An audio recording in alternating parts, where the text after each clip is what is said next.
Hey everyone, welcome to the Inside Scoop. I'm Kara Suboy, CNET.com, joined by senior writer Daniel Tournament. Today we're talking all about Vine and Twitter. Right. Tell us a little bit about this new video embedded service. So this is a iPhone and iPod Touch app right now. It's a standalone service. Twitter bought the company in October, and they just launched it today. Okay, and what does it do? It does 6-second video loops.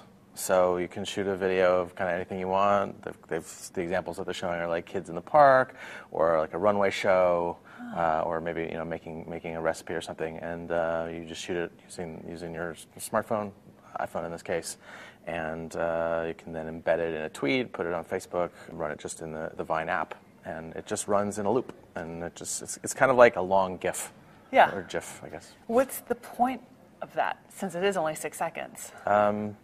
Well, they say it's about brevity, that you can express yourself creatively in 6 seconds, and so that's the time frame they chose. They said that they experimented with anything from like 4 seconds to 10 seconds, and they settled on 6.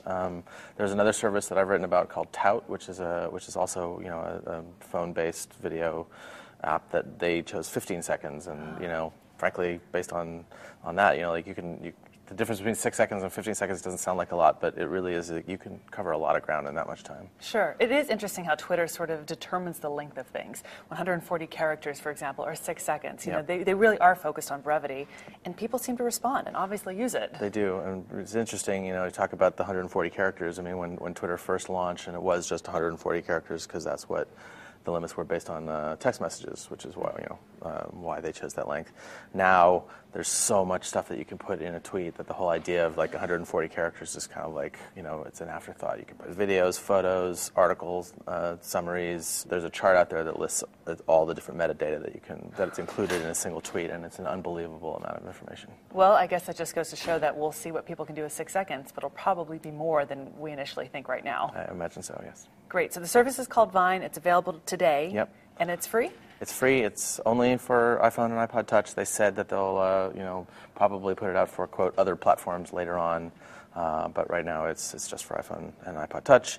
And it is a standalone service. Even though Twitter owns it, they've launched it as its own thing. And you don't need a Twitter account to use it. Great. Thank you so much, staff writer, senior writer, Daniel Tournament. I'm Kara Suboy. Thanks for watching the Inside Scoop on CNET.com.